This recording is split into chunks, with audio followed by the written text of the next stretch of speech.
its ups and downs. Turn your pretty face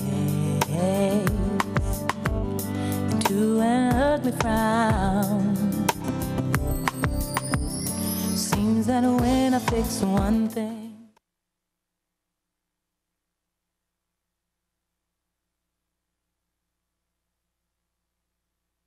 Hello, welcome to The Awakening. I'm your host, Angela Brown. For some of you, for the last couple of months, I've gotten many emails, I've got faxes, I've got money in the mail, I've received cards, and I want to thank you for your care. On December the 23rd, I fell at my home doing exercises. I did a twist, did a flip, and broke my hip. So today is my very, very first day back, and I've missed being in the studio. I've missed seeing all my people and talking to you. And thanks for the hugs in Walmart. Thanks for the hugs in the grocery stores, because I needed each and every one of those hugs. It was very hard to get around with a broken hip.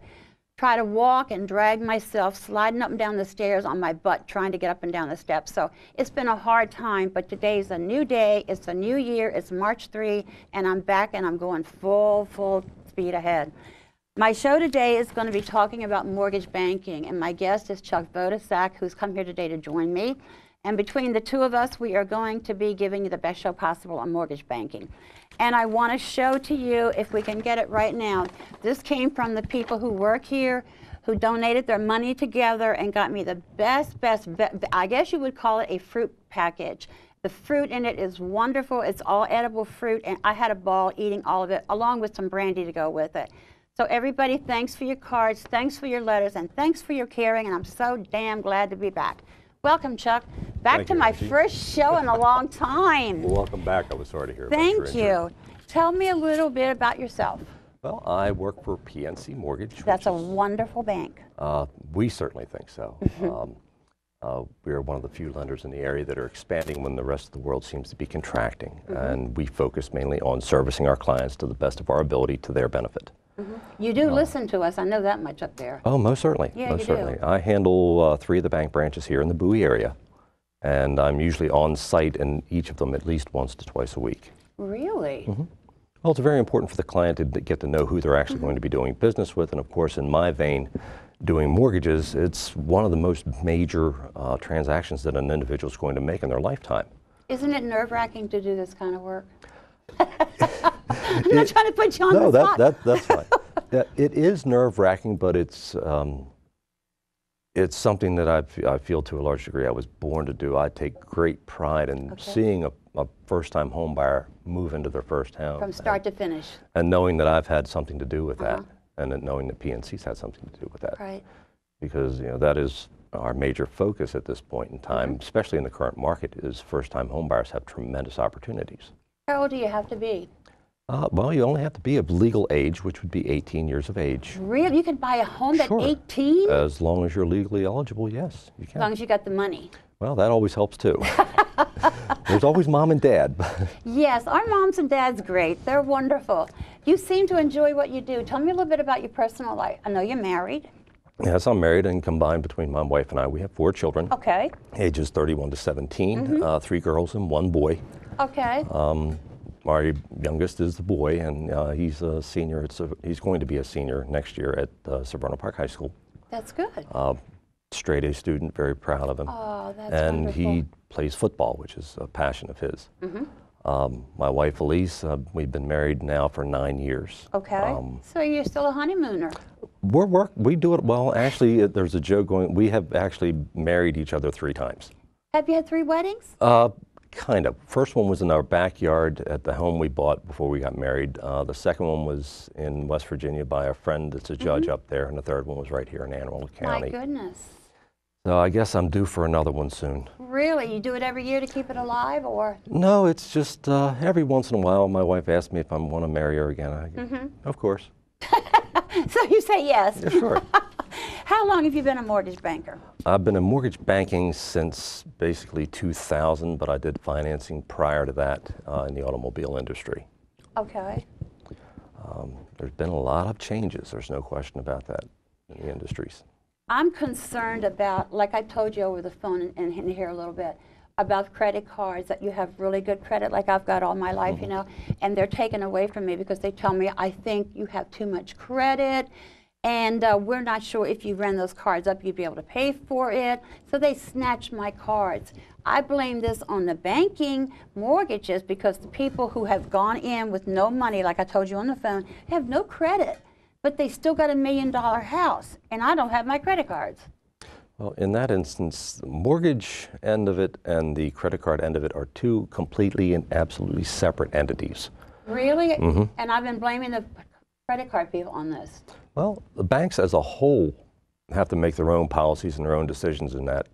You know, we are in a very tight credit market across the board, whether it be for credit cards, lines of credit, or for mortgages. Things seem to run in waves where money gets loose and then all of a sudden money gets tight. It's similar to a pendulum. There's usually not a lot of middle ground. It's, in many instances, it's one extreme to the other. What the banks do in many instances is they look at default rates and they try and amend their systems accordingly. They look at the default rates? I think it's their fault for giving people money who really can't, can't spend it and can't take care of it and pay it back. Well, I can't say anything in that regard because I don't make the policies and the decisions. Okay, I can simply work with the programs that I have available and especially look out for the best interest of the client. That's where the forte is. We spoke earlier. Prior to PNC's acquisition of National City, PNC had actually 0 foreclosures. Really? And that's due to the fact that we want to make sure that our clients can afford what they're buying. What I mean, year it's was simple this? common sense since its inception. Really? Figure PNC came into this area with the acquisition of Mercantile several years ago. And since that point in time, responsible lending is a major key to client retention, first and foremost. You know, we are a mortgage company, but we're also a bank. Yes. And it makes sense to take care of our clients in the best way we possibly can. You don't want to turn anybody away, not if they can afford to pay you back. Well, what it boils down to is there are certain parameters that we have to deal with. We also have to deal with, items with Fannie Mae and Freddie Mac and the government agencies and so forth. But we want Now, what is Fannie Mae and Freddie Mac? I've heard about this, but I'm totally ignorant about it. Fannie Mae to me should be candy. Well, Fannie Mae and Freddie Mac are both quasi-governmental agencies that guarantee loans. That's basically it in a nutshell.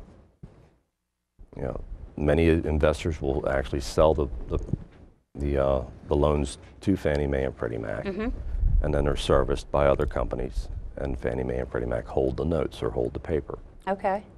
Well, how do I know I can afford a home? Suppose I've never bought a home in my life. I don't really have any credit. My job is, let's just say so-so, and I decide I want to buy a house. Okay, well, What will you do to me if I come in there? first and foremost, what we want to do is we want to take a look at your spending habits and see if you have developed a budget. Like a credit bureau report? Well, no, let's start with the budget. What you bring in versus what you spend. Once you have an idea of that, that'll give you an idea of what you're going to have in spendable monies to go towards the purchase of a home or a mortgage. Now, most people are going to be renting homes and so forth, or renting apartments, and they're going to have a rental expense, which would all be part of it. Once you get through the budget phase, it's going to give you an idea of what your monthly affordability is to you. In other words, okay, well, I pay $1,500 a month in rent. I should be able to afford $1,500 a month in a mortgage, which may or may not be true depending on... Don't you have to allow money for food and utilities are going crazy? Most certainly, and these are also major factors in when you're working out a budget, because when you're buying a new home or considering it, these are factors that you need to take into consideration before you go out and put an offer on the house. Just like, what is the tax base on the house? Taxes are going to be a major Taxes are high around here. And taxes are part of what's called an escrow account, which is part of your payment. So the taxes, if there's a homeowners association fee, that's got to be calculated in as well.